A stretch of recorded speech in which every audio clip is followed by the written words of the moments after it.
You're listening to Almost Famous with Jim Francis Meza, only on LA Talk Radio.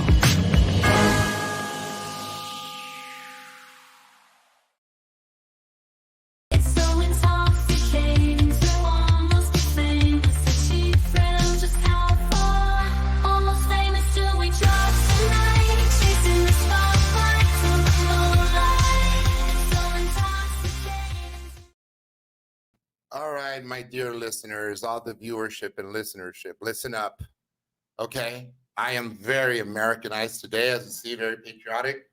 And I'm proud to be an American. Well, at least I know I am free. Or am I, right? I have a great guest tonight. Boy, I got to tell you, this guy has done quite a bit of stuff. And I really enjoy his companionship when we hung out, and he's been a scene partner. And not you. I was talking to the guy behind you. Don't turn around. We do have ghosts here in the house, by the way. Can you even see me? Because the background's orange. I'm wearing an orange shirt. No, only your face. Seriously. Disappear. You guys, I am very honored and privileged to call this man across from me, my dear friend. You've helped me out a lot. We've taken classes together, and just all around great guy. And what else can I say? My friend, my confidant, Mr. Joshua Fishbein. Woo! Thank you very much. You like that, right? Thank you for that intro. Okay, I'm going to charge you, by the way. Yeah. Well, what's nice is that we're able to break bread earlier. Go ahead. I was going to say that opening song you have. What an awesome intro song. Who sings that? Who's the singer? Can we skip through that? Was it like a Korean K-pop song? Yeah, it almost is it something like that? What's the singer's name? The singer's name is no. If I mention the singer's name, then I'll get charged because I know copyright infringement and whatnot. But so I stole the song basically. I did. Okay. To be honest, I took it, stole it, right? Outright stole it. No. So no. It's a dear friend of mine. Yeah, her name is AI. AI. Yeah. Okay. Yeah. She's fantastic, It's a little well-kept secret. I got to tell you, Josh, it was great breaking bread with you and drinking and because obviously you're still drinking. You're laced out with some good alcohol. Oh, yeah. What are you having, by the way? Tell the truth. I'm having a souped up iced coffee. Okay. Just like the car that you're supposed to give me, right? What car are you talking about? But you won. Okay, so let's talk about your car, right? Yeah, but you owe me that car because when you were fucked up, you obviously not going to remember now. You said when I get the car, I'm going to hand over the keys to you. You got proof? Of course, I got proof, dude. I recorded that. You recorded that? I recorded you do your barf. You're freaking rubbernecking it down there. And then you said you're going to give me the car when you got the keys, and now you have the keys. So when are you gonna hand it over? I didn't get that car. I got a different car. Explain to us then, because you won the car and the price is right. This guy, I won a car and the price is right. He won. Okay, so that was like a year, almost a year and a half ago. A year and change, a year and change. Okay, won a car and the price is right. All right, and then what was that like? Or tell us, how did you win the car? You want the story I want tell? The story entirely. Or you want the true story? Okay, so either way, what's more I would say what's more functional? I'm not sure I want to tell the truth because I stopped. I think it's more disappointing. It's better that I won the car. Okay. Okay. I want to see. Okay. And I know that's you're like, what the hell are you talking about? The alternate version would be better. Okay. Well, I was on. I got up. It was what was the name of the game? Spin the bottle. No, something the line. I can't remember. There was a bunch of other prizes, and they used the prices from these 3 or 4 other prizes to put in for the price of the car. Okay. And that you had the first couple numbers, and and you just had to change the last few numbers with a sliding thing going back and forth to get the thing. And sounds like a number job that you're doing in the car. Right. So another thing, I put it in, and I'm like, that's what it is. Okay. And then you won. I didn't get it, but I didn't know. I didn't get whistles. Yeah, there was a buzzer. No, I didn't get it. But they didn't tell you that there's a second part to it. They're like, but they don't tell you at the beginning. So you think you lost. And then they're like, well, maybe we'll give you one more chance, you know? Yeah. So they're like, how many did you get right? And the thing dings and it's only one number. So I got to switch. Shit. Like, I think it's like 3 other numbers. Right. So I'm doing it and boom, behold, I got it. I won. I hugged the model. I got into the car. I wasn't even supposed to get into the car at that time. You weren't supposed to hug the model, dude, and you did. I don't know. Probably not. Did you get a number? Did you get a number? It turns out she's married with kids. Oh, bummer. And so yeah, go ahead. But what really happened? Yeah, what really happened? You want to know what really happened? Yeah. Okay, so I'm up there. This is going on live. They do the first part, like I told you. I picked the numbers. Sure. And he goes and so the model's off on a little bit to the right, and she's got the placard that has the price on it that she's gonna flip. Okay. And Drew Carey, I do the price, and he's like, okay, let's see if you're a winner. And there's like a pause. It's supposed to be like a dramatic pause, and it went on a little bit too long, and the model flipped the price. What? No shit, really? She flipped the price. I'm standing there like I don't see it, I don't say anything. Drew's like, no, wait. She flips it back, only like half the audience saw. The other half didn't even see. Oh, dude. So then he's like, all right, flip it again. And see if you can get it. And half the audience still yelling, no, switch it to 3, switch it to 4. And they're yelling the wrong stuff because they didn't see it. Right. And I'm looking in the one person that I know in the audience who did see it. And I was like, so I just played along and I went for it. And I shouldn't even, it's too late now. They edited it out. What? They edited out the mistake.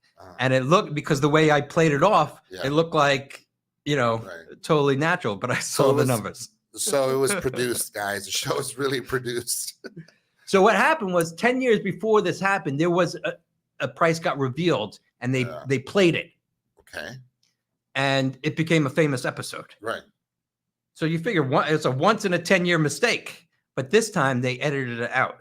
And if you you can watch the video and you can see after I got the numbers like Drew is cracking up. Right. He's laughing because of what just happened. Clearly he knows. Right. He's laughing. He's like, you got a new car, go get it. And he's cracking up before, and it's so funny.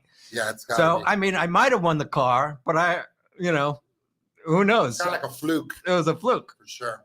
But I never got the car anyway because it was such a popular car. They never had it in stock. Right. That was the thing. So explain. Never got it in stock. So I had to wait. They don't give out the prizes until after the show airs. You film the show like 3 months before it airs. Right. You got to wait till it airs. And then they say. So he was taking public transportation for 3 months. Right. And then they're like, give us another 3 months to get all the prizes out to you. And you're not like the fine, but you're not allowed to call them or bug them until after the 3 months. Right. So I get some of the other prizes, the smaller things that I won. What did you win? A shuffleboard table, which I still have. You want to buy? It's still in the box. It's 10.5 feet long. Okay. Go ahead, it's in my I live in an apartment. Yeah. He says he'll trade it for some good weed. Yeah. What else did you win? I won. Well, there was a few things. The best thing I won is this little electric grill, a smokeless electric grill that I have in my kitchen that I use all the time. It's like $1,000 grill. Holy cow! Yeah, it's phenomenal. It's phenomenal. It's great. There was a computer which I also didn't get because by the time they were giving out, it was like outdated. And they called and they're like, we don't even have this in stock anymore. Yeah. So like gave me a credit to get something else that they had in like stock. A floppy disk.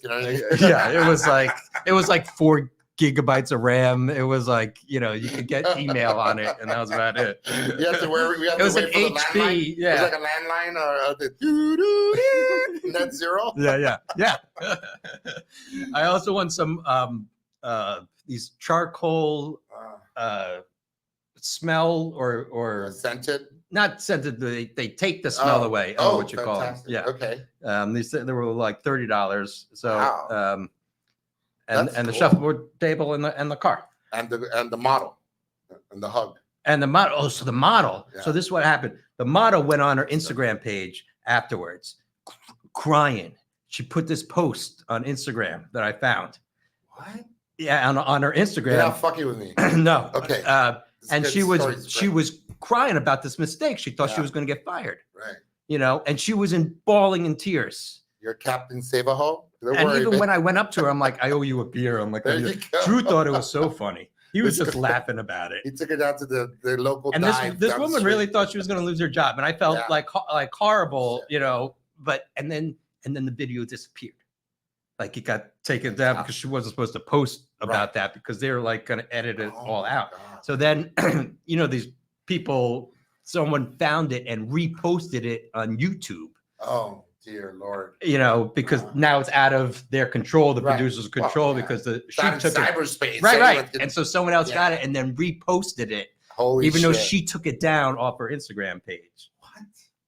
And so there's it's a out lot there. of like intricate stuff that happened, dude. Right. I didn't know that other half of it. So she's telling the story about what happened, how she made this mistake, and in tears, and then she says she goes and she goes to Drew Carey, and Drew Carey like high fives her about it, and she's like in tears about it. He's like, don't worry about it. You know, they say, you know, people go on watch game shows to watch people win. Yeah. People watch reality shows to see people lose. Right. So on game shows, they want you to win the prizes. Right. That's why people are watching. That's why you want to get on a game show. Exactly, because they want to give you the things. So most of these shows are contrived to a point.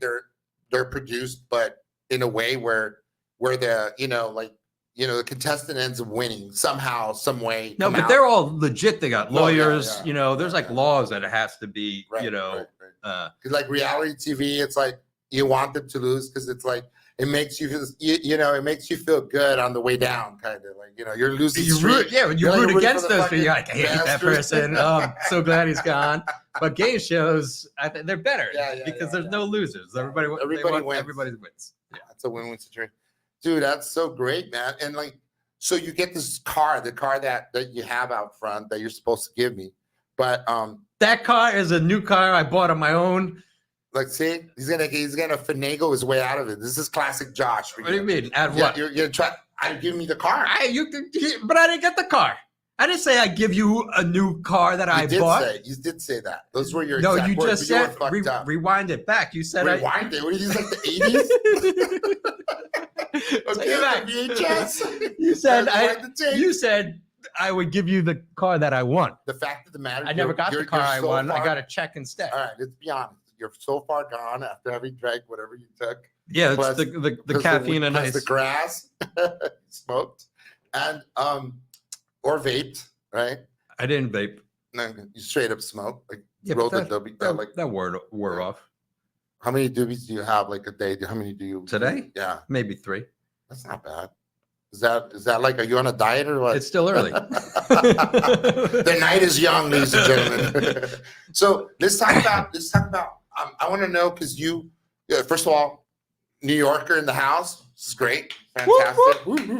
And I mean, like, I couldn't remember his name. Carl Lipton, right? Is that his name? Jim Lipton. Jim Lipton. I don't know. At first, I said it was Pete Rose. And yeah, that's a baseball player. Not even close. But yeah, it's contact. So, what was it? The Actor Studio Drama School. Yeah, in New York. In New York, that's where I went. That was an acting school that I went to. And so, how many? Like you would say, a lot of people came out of this. Obviously, have gone on to do and have extensive careers in Hollywood, right? Like Bradley Cooper. Well, here's the big one. Mm-hmm. I almost figured, how many big people can come out of one class? You got it. Like, what are the chances you're going to have another star? The odds are so against you. Yeah, they are. I'm like, okay. And I remember, vividly watching the one where I think you were in the audience too. And Bradley Cooper raises his hand and he's in Sean Penn's. I think he's yeah. And you're telling me that a lot of these, like, you would get obviously the edited. The show on TV inside the Actor Studio. It's an hour-long show with commercials, so it's it's like 45 minutes. But these things that we went to as students, it was it was a class, like it was Yeah. on our, you know, things that Yeah. we had to attend. Right. They went hours sometimes, like easily on average, they were 3-4 hours. There were a few that went even longer, like the Steven Spielberg one, Yeah. and all that got edited down to Right. to nothing. So these were so And they intense. would sell tickets because it was like right, a right. live, They, I it mean, was who in didn't wanna a go it was see in them? a theater auditorium. Yeah. You know, how big was that? It was probably a few hundred seats. Wow. I can't remember exactly, but it was a big space at the university, at the Yeah. school where the, you know, and those were fantastic. I mean, there's so much to So learn from especially it. when you're a young actor and You're getting absorbing these, everything, you know? yeah, you're absorbing, and you're just like, oh, Like a and sponge. they're, you know, it was, I think they did it like every other week. It was like every other Monday night or something like that when they So, filmed it. which ones are the most memorable for you? Like, obviously, the Sean Penn. Sean Penn, And the then, Steven Steven Spielberg one Spielberg. was really good. Tom Hanks was there too, I think. Tom Hanks was there. So I remember seeing Whoopi Goldberg. Uh-huh. She was fun.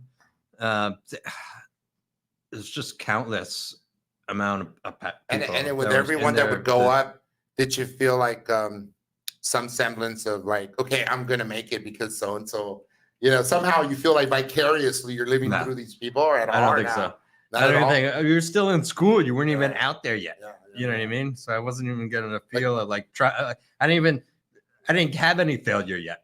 Right. Or successes. You know, I didn't even know what it was like to fail. It's still in school. And then when you come out, did you get a taste of success when you graduate? And then how does that work? Like when you graduate from there, you go down, like do you get cap and gown and the whole bit, or is it?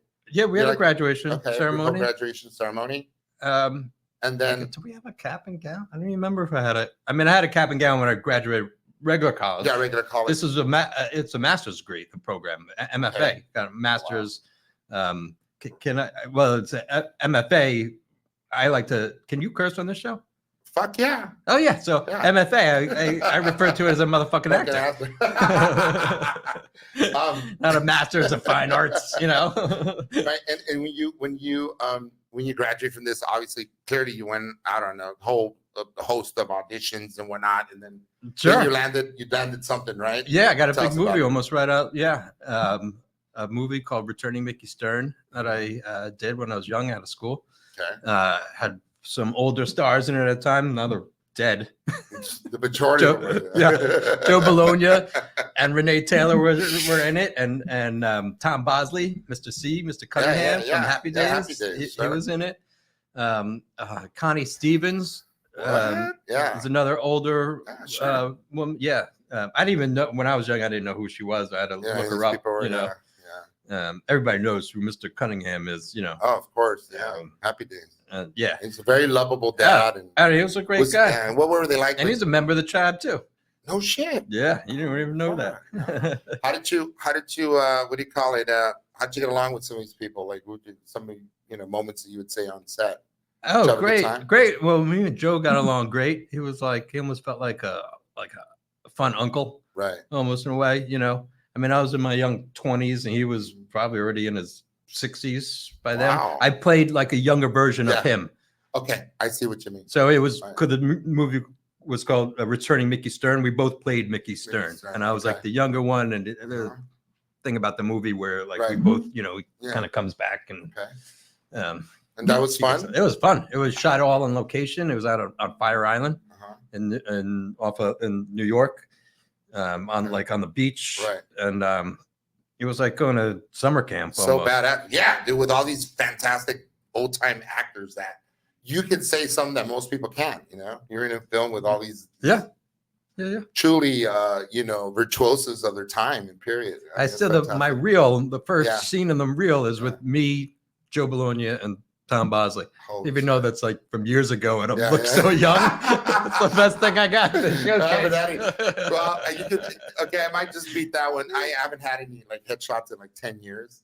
So I just take selfies now. I don't even do health shots. That's right. Yeah. That's what you're showing the class one. Oh, that's right. Yeah, and I just did another one the other day. And they look pretty legit. Let me show you this. I think you're pretty much skimming off the top there. Oh wow, dude, that is impressive. It's a doctor one. Wow. Dude, look like Dexter, dude. You're like a killer doctor. That's a selfie. That's good. Yeah, That's it's a good, fantastic. good shot. Yeah, I was think on so. set the other day. And so tell me, like growing up, it was this ran in your family? Do you have any like artists in your family? Any kind of? My sister's creative. Okay. Was like, but more like an artist. Okay. She doesn't do that now. She works for Southwest Airlines. Okay. But she was once upon a time she did. She was art, and she was a computer graphics artist. So she got her name in the movies before I did. Really? Because she worked on that Bruce Willis and Sam Jackson movie. It was the second Die Hard. Okay. I think it was this. Was that the one with Sam Jackson? I don't remember, but I The can look beginning it up. of the movie, Bruce Willis is like is protesting in like the middle of Harlem, and he's got like signs that has like the N-word on it or something like that. Like I hate. It's something to do with the movie. Okay. They shot that in New York City in Harlem. You can't put up signs like that, even when you're shooting, people watching, like with the N-word on it. So my sister's job in post-production, it said something else. Right. And she went back and changed it to what doctored it. She doctored it. That was her job to do. Nice. And she had her name in the credits for that. And she was like, that's what I did. I changed it to the bad thing that they couldn't, shoot it live with. Oh my God. Because people would, it might have started a real riot, No shit. So that's like little things that almost, little nuances, like things that people don't see, little subtle. Right. And filming that, nothing. Yeah, that's crazy. And that was years ago. I mean, we're talking about the 90s. Probably, yeah. So you went in like frame by frame and like corrected each frame and changed it. It's a lot of work. Now AI, boom. You remember the days when you had to take like a physical like copy, like a tangible picture with you, and it had like your resume in the back? I still got a box in the closet of headshots. Dude, I never gave them out. Yeah. Did you ever? You know what? I tons of those. Every actor's got tons of those in their closet. Because that's somewhere like you went, everywhere you went, that was the thing. Any production, even if it was like the most shittiest, non-conventional thing that you did, you still had to put that on the resume format, and then you take it wherever you went. You take it. At the beginning, I'd have it stapled onto the back. I did too. Then later, I paid a little bit more money. The printing company would actually like print it on the back of the photo. Yeah, I've seen those before. So it was like, but those cost more. So I got some of those, but those were, I couldn't get too many because they cost too much. And so like when you went, did you ever have just tell me some crazy botch stories where you went into an audition, maybe you went into the wrong place? Like I went once to a casting couch. I had no idea that, the lady said, "Well, you sit here, son." And then literally started let me share. And I said, I brought my picture, man. I was all happy. Like we're going to do maybe a room scene or something. She's going to bring out the scene, and she just came out and she started just caressing me. And she said, "Okay, let's see, what are we working with here?" Really? Seriously. And I said, no, wait a minute. Was this for porn? No, I had no idea. Unbeknownst to me, it was for a porn audition that I walked into the wrong place. It was supposed to be across the way. So I went to the wrong, and I gave her the picture, and she didn't even care. And I go, "That's so strange. Normally, they have somebody who will take your picture." This lady right away went to town on me, almost.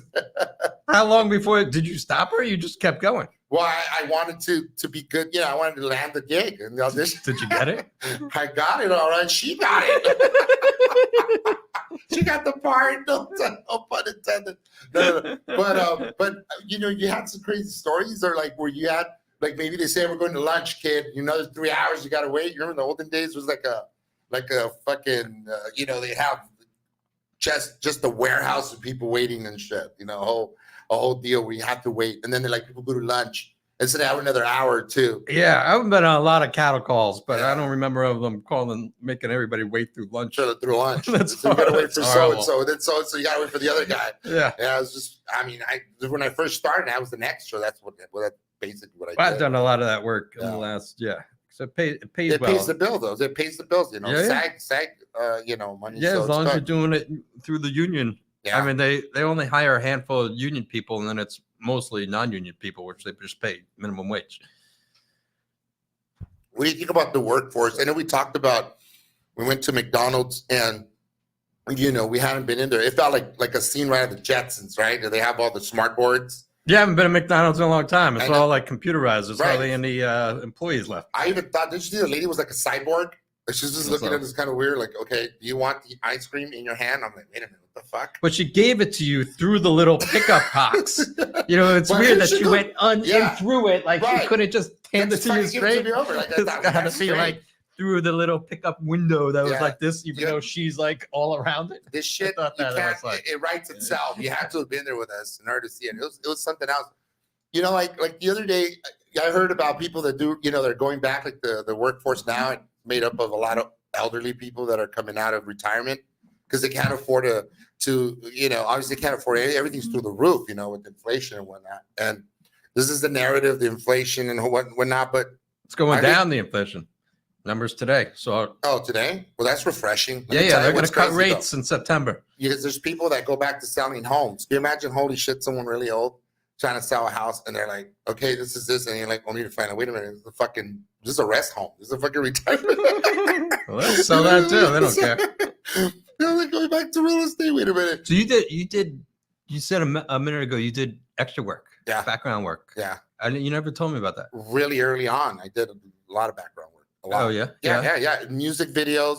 I did a couple music videos where some rapper guy, I never forget, dude, check this out. So you remember like MTV, obviously clearly everybody knows MTV, 80s and early 90s before reality TV, you know, took over the airwaves. But you remember they had was it The Box or something? Was it like this other thing where they had, it was called like The Box, and they showed videos. Essentially, they were music videos. Okay. And they were just like this kind of like a bar, like an ongoing little sub bar that would just continuously move through the TV set and like on the bottom of the different artists that were going to come out. You're right. Okay, so then there's one rap video that really, I don't know, it was like for Face Off, for the movie Face Off.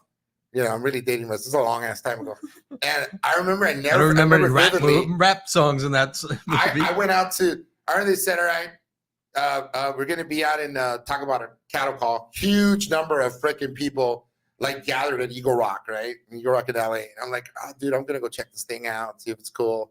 Went over there and got to bed and fucking, you know, I hauled my ass over there and then only to wait. I had to wait, right? And then, but I got one of the scenes where, because I'm 6'4.5", let me say that again. I'm 6'4.5". Yeah, they put me in the biggest jumper they had. This you're gonna go in your jumpsuit and you're gonna go in, and it was like a scene where we're in a jail, right? And it's like we're all gonna be like slam dancing of sorts. So you're just like moshing, and you go right through. It's so weird, dude. So I'm like trying to come out. This is years before I knew what acting was. I tried to come out on TV, right? So I came out like, "Hi, mom," kind of thing. Like I'm like coming out, and I do make it, dude. And every time it was the funniest thing ever because to add insult to injury. It would come out so often, and I was coming out, and it started becoming like repetitive and very annoying. Like people were like, "Dude, you're coming out again!" Like, bro, that's embarrassing, dude. Your family, what are they gonna think? I have no idea, dude. But I kept coming out. We saw you. But dude, that was so weird. What did you mean? What did you do? Like, what were you trying to do with that? And I was literally going like "Hi, mom," and then it came out like this. You know, I was moshing, and I came across the front of the frame and then out of frame. This is a really weird, bizarre. Deal I did there, but I thought it was the funniest thing. You guys need a beer. Thanks so much, man. That first proper. All right, let's party on. So you need a beer. Nice. Yeah, I like that. Send it this way. Yeah, I can email beer. I hear. So like because I've done a whole bunch of porn. What? No, background work. Okay. You know? Yeah. So for like, money. Yeah, it's great money. That's right. I do it for money. Some people do it because they think they're going to break into the business. You're not going to break into the business. Tell them right now. All your viewership, 100,000 people that are watching this right now. Josh says, "You're not give it up. It's not going to happen." You're not doing it for the money. You're in it for the wrong reason. Right? Not in this lifetime. But it's not actually the next lifetime. There is possible to get a line. I know people will get lines, but you're not going to become a breakout star. You know. Yeah. There is like people get upgrades. Right. I had a friend who had an upgrade on axle left Beverly Hills Cop 4. Wow. Horrible movie. Did you see it? No, dude. I used to love that film back in the day. Me, bro. I know. He got happy. He got cut out of it too. He got upgraded. He got paid for it, and then they cut it.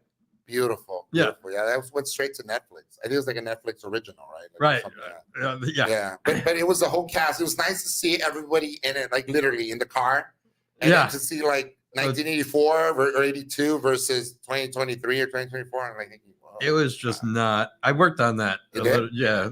As background, you can see me in a party scene. Okay. If you like slow it down and pause it. There's a lot of things you can see me in if you slow it down and pause it. You got to pause it. Because mostly you're so far in the background, you're doing just passes and walks. It's nothing. But you do get like featured gigs once in a while. I just had one actually like three weeks ago. Like super featured. Okay, tell me. It's basically like a co-starring role, except you got no lines. Right. Okay. So I did on the new Night Court.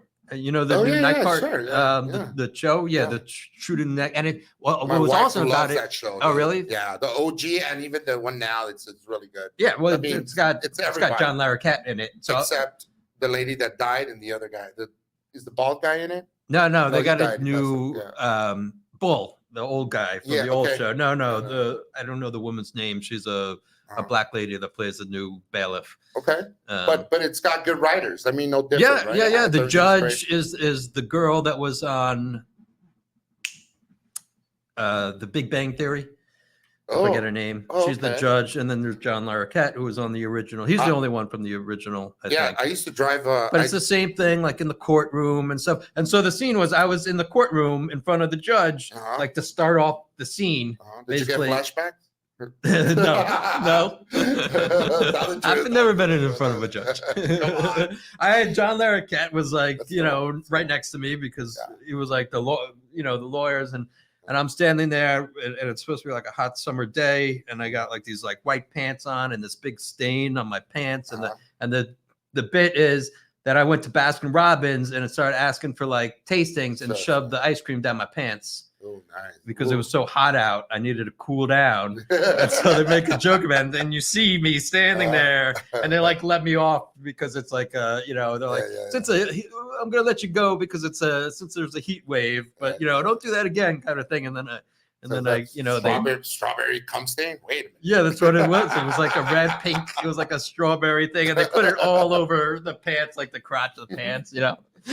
So it's like the funny bit at the top of the scene, and then they go on with the rest of the thing, and I get let out by the bailiff to the back of out of the courtroom. What would you say has been like the most challenging thing for you, like in terms of obviously we're talking about here we talk about the craft and acting and all that stuff, but forget breaking in. I mean, where everybody's trying to break in and crack into the industry, but just like getting work, is it early on maybe? Was it more difficult, would you say, as it is now? Like now, I mean, a lot of it is online and that sort of thing. Almost makes it easier in a way. You don't have to travel as much or go to auditions. You can just it's all moved. Right.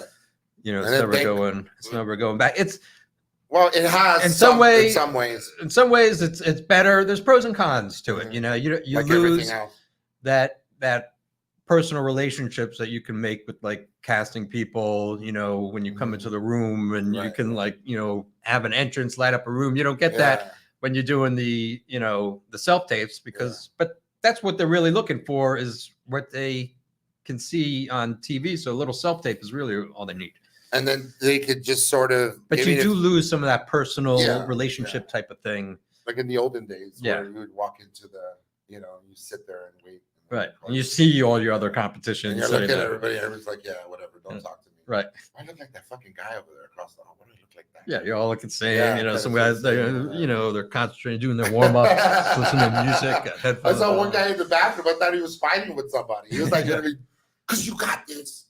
You got this. Remember, you got this. I'm like, dude, I promise you, you got it, bro. You got it. Just chill.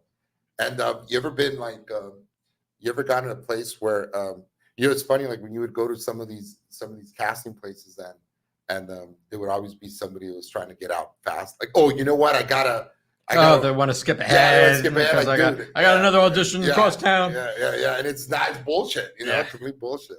I don't know if they actually like let people. Maybe they did. Sometimes They're like, okay, come on, and then just make everybody else wait. Did you ever go to that one? Was that one right there with the off of was that Highland? You couldn't park on the street. You couldn't even park in the back of Ralph's. There's a pet shop. It was like Petco, and then there was Ralph's on what, like Hollywood? Right, the Jewish temples are. So it's I want to say that? Fairfax. No, yeah. I don't know. Fairfax, I want to say. Anyway, it was like Norda Park, and it was just gnarly, dude. And then you go upstairs, and it was like different rooms, obviously for different casting.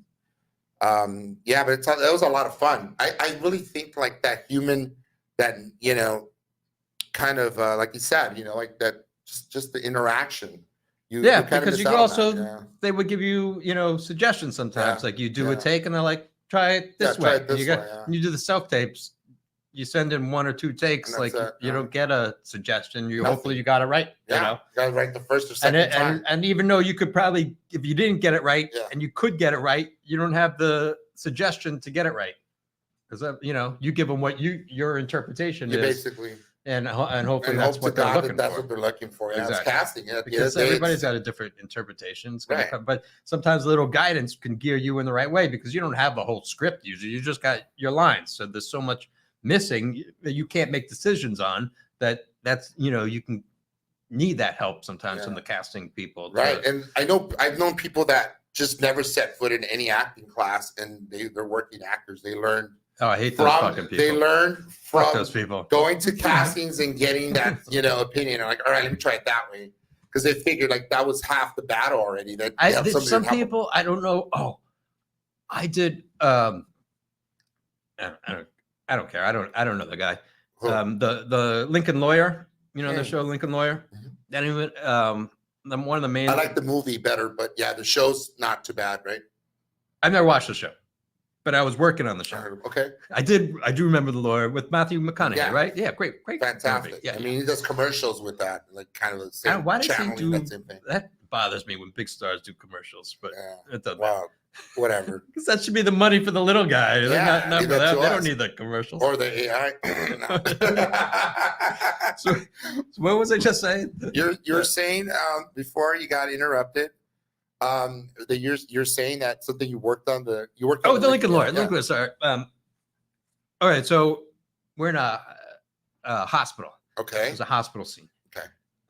And the Lincoln Lawyer, the main guy, he's like in the hallway looking through at like some patient who's on totally knocked out on the beep, sedated, whatever. And there's like a family member there, and they're talking to the family member, and he's the guy's lawyer, and there's like a sheriff at the door, blocking the entrance and stuff like that. I played. So the guy does, and I'm doing background, so I'm just like I think I was like a visitor or a doctor, just walking past back and forth. But I was kind of close, so I could hear the whole.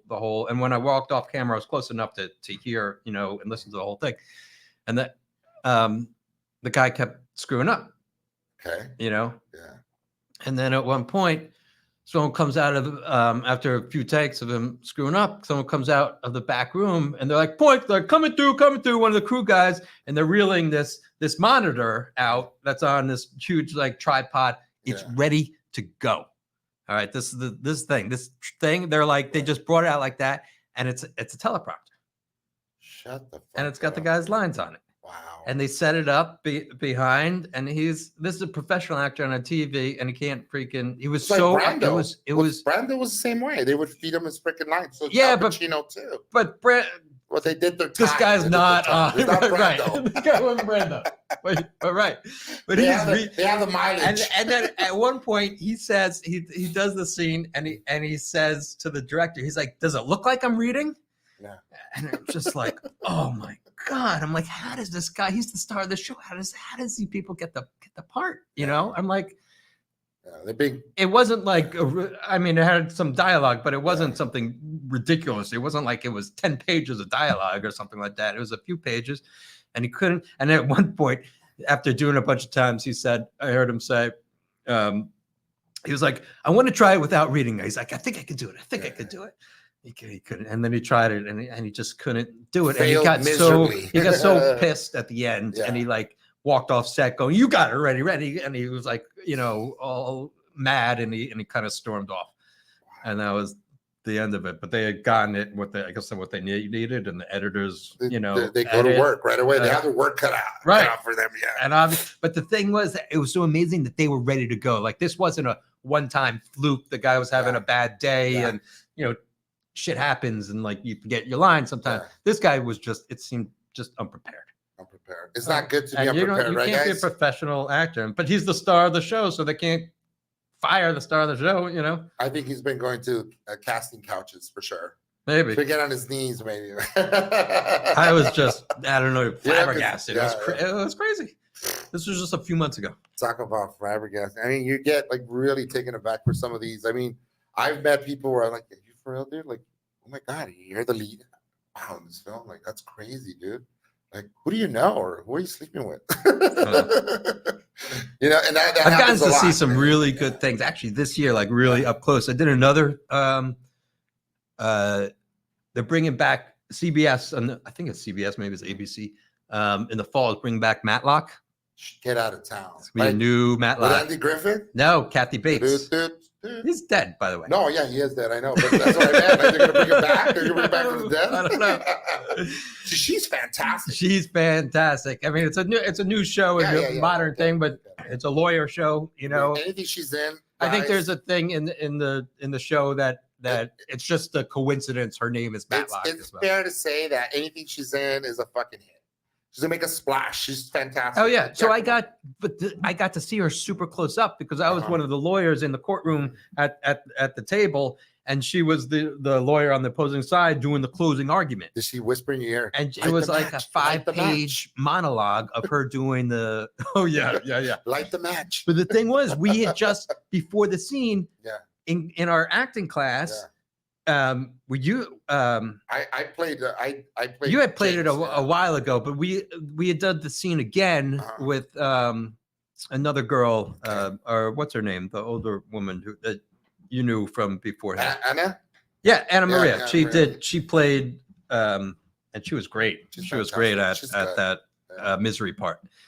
We did that misery scene in class, and then I saw her like it was like, a couple weeks later doing the thing. And I was like, because she was so fresh in the mind. And then I got to see her do this other, monologue, a few feet away from her, it was like front row at a Broadway show, basically. And I'm getting paid, to watch and hear her and react and stuff. It was great. Dude, that's so great. I mean, like, I remember one year, I was a limo driver for many years, and I drove, couple people to a show, and then I used to occasionally I would get stressed out and I would smoke a cigarette, and I shouldn't have, but they were American spirits, so they were good for you. They say right. Those were like healthiest cigarette, quote unquote. They were less bad for you. Paradox, but because they didn't put in additives, right? Yeah. There's no additives. It's a very tobacco. It's very organic, literally. Yeah, and that's it. Nothing bad. Anyway, I'm smoking, I'm puffing away, and who's next to me or walking down the alley is it Joaquin Phoenix? So he's walking with side by side, and there's people screaming. I have no idea what's fucking going on. I'm like looking at him and shit. He was just in the news. Dressed. You heard about that? No. Oh, what happened? He quit his new. I don't watch the news, by the way. He quit his new movie. What? Cold Turkey. Like 5 days before shooting, they're gonna sue him. Get out of town. Because he got cold feet, and he's like, it was supposed to be like a gay love story, taking place in the 1930s, and it was all ready to shoot somewhere in Mexico.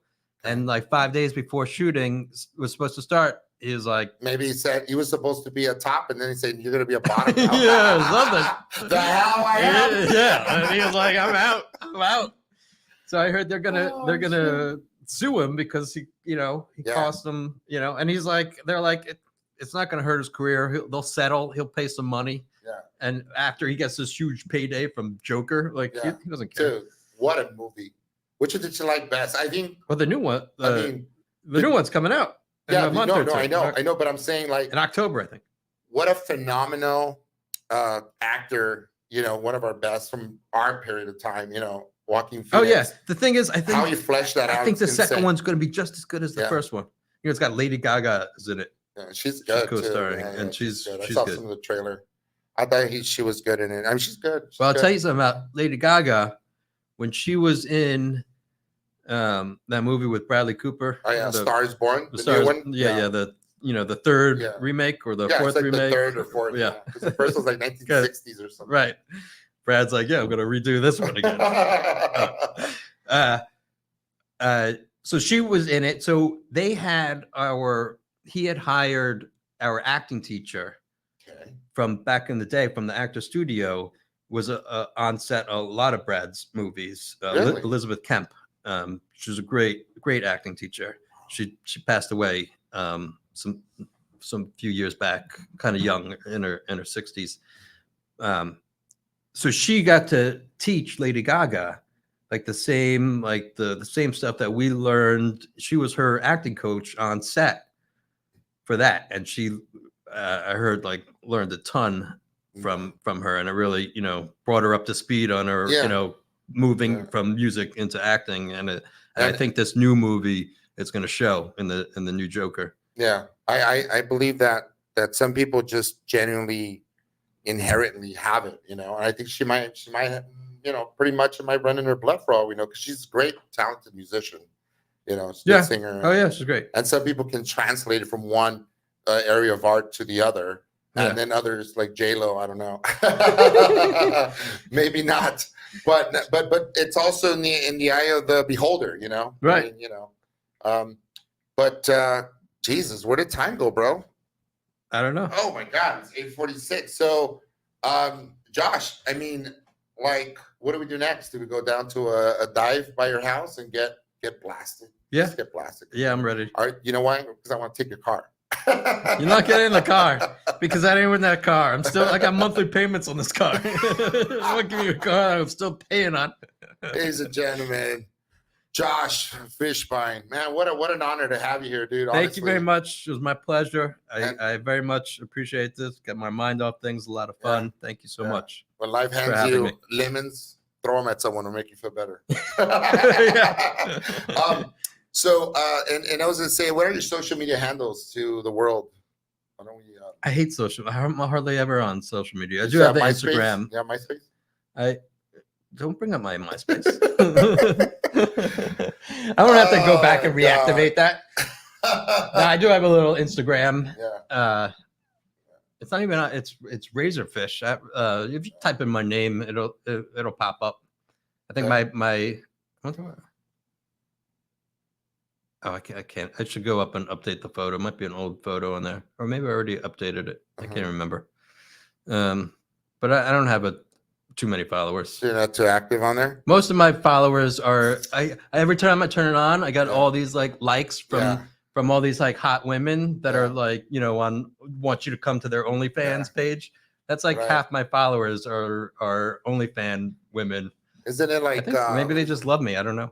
What's that app like that? I should start an OnlyFans page and send it back to them. Easy Fish, or what's it called? Oh, the dating app. Maybe that's why you're going to. Dude, we're opening up this whole Pandora box here, man. Yeah, seriously. Yeah. So, is it fair to say that we need to bring you back into the studio for another show at some point? Sure. I didn't even realize. I thought you were we're going to talk for 20 minutes, and if we can talk longer, we'll go. I had no idea, dude, that we've been here this long, but it's been so entertaining. I haven't even looked at the clock. This is so entertaining, and I got to tell you that. Were there any messages coming through? One person. One person. With a beer. Anybody else out there? Yeah, there's a girl. It's a model. It says, "Hey, dude, you gonna swing by my house finally? I'm gonna make it happen." I'm there. All right. I'm single. I want you guys to know that it's been such a great show, and I'm completely beyond thrilled to have you here in the studio. You guys can follow me everywhere. Jim Francis Mesa on Google, Instagram, Facebook, MySpace, etc. And please vote for Jim Francis Mesa. Yeah, I never been asked. Why do you have a mayor hat on? Because I'm going to be it's an honorary mayor that I'm going for, and you're running for honorary mayor. Yeah. Mayor what? It's a mayor of Tarzana. There is no mayor of Tarzana. There is It's not a real town. It's a neighborhood. It's not a actually real city. town. It's a part real of Los city. Angeles. I know, but That's- guess what? That's the joke. Are you? That's really When's a the joke. election? Well, we don't know yet. We still have to sit together, all the constituents and all the warmongers, and figure it out. It sounds rigged. It already is. If it's political, it might be rigged. Yeah, I think you rigged up the election. Guys, that's it. That's my show. Thank you so much, guys. Thank you. Tune in again next Wednesday, 8 to 9. You're listening to Almost Famous with Jim Francis Meza, only on LA Talk Radio.